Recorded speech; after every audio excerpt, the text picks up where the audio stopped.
Convoy కోసం నేను కొత్త బండ్లు కొనను, ఖర్చు పెట్టను అని ముందుగానే అధికారులకు చెప్పాను. పాత బండ్లోనే రిపేర్ చేసి అడ్జస్ట్ చేసి ఇవ్వండి అని అడిగాను. అయితే నేను సీఎం అయిన 10 రోజుల తర్వాత ఒక విషయం తెలిసింది. బీఆర్ఎస్ ప్రభుత్వం 22 కొత్త ల్యాండ్ క్రూజర్లు కొని దాచిపెట్టినట్లు ఓ అధికారి చెప్పాడు. 22 ల్యాండ్ క్రూజర్లను కొని విజయవాడలో దాచిపెట్టాం. మళ్ళీ అధికారంలోకి రాగానే తీసుకొద్దామని అనుకున్నాం. కానీ కేసీఆర్ నెత్తి మీద దరిద్రం ఉండి ఆయన ఇంటికి పోయిండు అని సదరు అధికారి నాతో చెప్పాడు అని రేవంత్ అన్నారు. అసలు ఇన్ని వందల వాహనాలు ఉన్నప్పుడు కొత్తవి అవసరమా అని ప్రశ్నించాడు. ఒక్కో ల్యాండ్ క్రూజర్ బండికి రూపాయలు 3 కోట్ల వరకు ఖర్చు అవుతుంది. బుల్లెట్ ప్రూఫ్ చేస్తే ఇంకొంచెం ఎక్కువ ఖర్చు అవుతుందన్నారు. ఇలాంటివి కేసీఆర్ సృష్టించిన సంపద అని విమర్శించారు. 22 కొత్త క్రూజర్లు ప్రభుత్వ ఆస్తి అని, తప్పనిసరిగా వాటిని తీసుకుంటామని చెప్పిండంట. సో ఇదంతా ప్రజల సొమ్ము. మొన్న కేటీఆర్ అంటా ఉంది కదా, స్వేదపత్రం అని చెప్పి ప్రజెంటేషన్ పెట్టింది కదా, 50 లక్షల కోట్ల సంపద సృష్టించమని చెప్పింది కదా. సో ఇంకొక 50-60 కోట్ల సంపదను సృష్టించారనమాట ఈ వెహికల్ త్రూలా. అంతా ఈ 50 లక్షల కోట్లని సంపద సృష్టించమని చెప్తున్నారు కదా. సంపద ప్రజలది కాదు, మన సంపదనే. కాకపోతే వాళ్ళ కుటుంబం కోసం సంపద వాళ్ళు క్రియేట్ చేసుకున్నారు, సింపుల్గా అంతే. ఒకసారి రేవంత్ రెడ్డి ఏమన్నాడో ఒకసారి వినే ప్రయత్నం చేయండి. నిజంగా ఉపయోగపడే వాటి అన్నిటిని కూలగొట్టి మళ్ళీ నిర్మించిందని అన్నారు. ఫర్ ఎగ్జాంపుల్ ఈ సచివాలయమే తీసుకో. గతంలో ఉమ్మడి రాష్ట్రానికి ఉపయోగపడ్డ సచివాలయం 2012లో ఎల్ఎన్టీ కంపెనీ కట్టిన భవనాలు అన్నీ ఉండే. 12 లక్షల స్క్వేర్ ఫీట్ ఉండే ఆ రోజు. ఆ రాష్ట్రం తరలిపోయినాక మొత్తం మనకు ఉపయోగంలో ఉండే. ఇంకా అవసరమైతే ఇంకా కొన్ని హాస్పిటల్స్కో కొన్ని ప్రభుత్వ కార్యాలయాలు కూడా ఎక్కడెక్కడ కిరాయికునో వాటి అన్నిటిని ఇక్కడ తరలించి పెట్టుకోవడానికి అవకాశం ఉండే. ఒకవేళ ఇది మీకు వచ్చి రాలే, దీన్ని ఏ ప్రభుత్వ ఆసుపత్రిగానో మార్చి కొత్త ఖాళీ జగాలు ఈ సచివాలయాన్ని కట్టినుంటే ఇది ఉపయోగపడుతుండే, అది ఉపయోగపడుతుండే.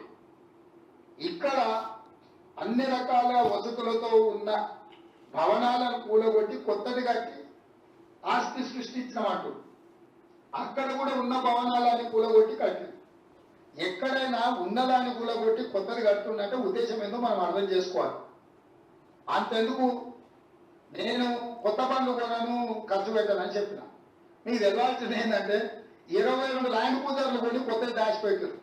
నేను సీఎం అయినాక 10 రోజుల్లో నాకే తెలియదు. నేను పాత బండ్లు ఏదో అడ్జస్ట్ చేసి అన్ని రిపేర్లు చేయండి, చూసి ఇచ్చేయండి అని నేను చెప్తుంటే చిన్న ఒక అధికారి వచ్చి షోలో చెప్తున్నాడు, సార్ పోయినసారి 22 ల్యాండ్ క్రూజర్లు కొన్నాడు, అన్ని విజయవాడలో దాచిపెట్టాను సార్, కొత్త ప్రభుత్వం ప్రమాణ స్వీకారం చేయగానే అన్ని తెద్దాం అనుకున్నాం. ఆయన నెత్తి మీద దరిద్రం ఉండి ఆయన ఇంటికి పోయినసారి 22 కొత్త ల్యాండ్ క్రూజర్లు ఉన్నాయి. అసలు ఇన్ని వందల వేల వాహనాలు ఉన్నప్పుడు ఒక్కొక్క బండికి దాదాపు 3 కోట్ల రూపాయలు అవుతుంది. మరి బుల్లెట్ ప్రూఫ్ చేసిన తర్వాత ఇంకా కొంచెం ఎక్స్ట్రా అవుతుంది. 22 కొత్త ల్యాండ్ క్రూజర్లు చెప్పా పెట్టకుండా కొన్ని దాచిపెట్టినాయి కేసీఆర్. మూడోసారి కూడా వస్తాడు అన్ని అందరు 22 అంటే ఆయనకు ఆయన మంది మాగతులకు అందరికీ ఉండడానికి. ఇట్లాంటివి ఆయన సృష్టించిన సంపద. అది ప్రభుత్వ ఆస్తి తీసుకోకపోతే నేనేం చెప్తుంటే అధికారులు వచ్చి షోలో చెప్తున్నారు, సార్ పోయినసారి 22 ల్యాండ్ క్రూజర్లు కొన్నాడు, అన్ని విజయవాడలో దాచిపెట్టాను సార్, కొత్త ప్రభుత్వం ప్రమాణ స్వీకారం చేయగానే అన్ని తెద్దాం అనుకున్నాం. ఆయన నెత్తి మీద దరిద్రం ఉండి ఆయన ఇంటికి పోయినసారి 22 కొత్త ల్యాండ్ క్రూజర్లు ఉన్నాయి. అసలు ఇన్ని వందల వేల వాహనాలు ఉన్నప్పుడు ఒక్కొక్క బండికి దాదాపు 3 కోట్ల రూపాయలు అవుతుంది. మరి బుల్లెట్ ప్రూఫ్ చేసిన తర్వాత ఇంకా కొంచెం ఎక్స్ట్రా అవుతుంది. 22 కొత్త ల్యాండ్ క్రూజర్లు చెప్పా పెట్టకుండా కొన్ని దాచిపెట్టినాయి కేసీఆర్. మూడోసారి కూడా వస్తాడు అన్ని అందరు 22 అంటే ఆయనకు ఆయన మంది మాగతులకు అందరికీ ఉండడానికి. సో మొత్తానికి మళ్ళీ అధికారం నా చేతిలోకి వస్తుంది. మూడోసారి కూడా ప్రజలు మోసం పోతారు. నేను ఇచ్చే పైసలకు లేకపోతే బెదిరించే బెదిరింపులకు భయపడతారు.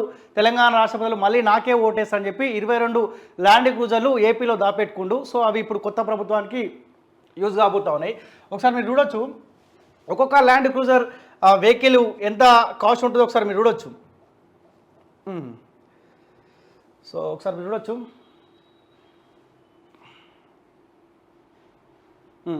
చూడండి ఒకసారి 2,10,00,000 రూపాయలు ఉంది ఒక్కొక్క వెహికల్ ఖర్చు. అంటే షోరూమ్ ప్రైస్ ఇది. కానీ షోరూమ్ నుంచి బయటకు వచ్చిన తర్వాత వీళ్ళకు బుల్లెట్ ప్రూఫ్ ఉండాలి కదా. సో ఎక్స్ట్రా ఫిట్టింగ్కి ఎంత లేదనుకున్న ఒక 20-30 లక్షలు అయ్యే అవకాశం ఉంటుంది. అంటే యావరేజ్గా తీసుకున్నా కానీ ఒక్కొక్క వెహికల్కి 3 కోట్ల రూపాయలు అయ్యే అవకాశం ఉంటుంది. 3 కోట్ల రూపాయలు అంటే 22 తీసుకున్నంటే 66 కోట్ల రూపాయల సంపద, మన ప్రజల సంపద మళ్ళీ అధికారం వస్తే ఈ 66 కోట్ల సంపద పెట్టుకొని తిరుగుదామని చెప్పి ఆలోచన చేసిండు. కానీ ప్రజలు మంచి తీర్పు ఇచ్చారు, సార్కు మంచి తీర్పు ఇచ్చినారు. సో ఇది కేసీఆర్ సంబంధించిన 22 ల్యాండ్ క్రూజర్లు ఏపీలో దాపెట్టుకుంటూ. సో ప్రజల సంపద ఒకవేళ కనుక ఈ కొత్త గవర్నమెంట్కు అవి అవసరం ఉంటే వాడుకోండి, అవసరం లేకపోతే అది తిరిగి ఆ షోరూమ్కి ఇచ్చేసి ఆ సంపద ప్రజలకు ఖర్చు పెట్టే ప్రయత్నం చేయండి. ఎందుకంటే ఆ సంపద కూడా మాదే, మా ప్రజలదే కాబట్టి ప్రజలకు మేలు చేసే ప్రయత్నం చేయండి.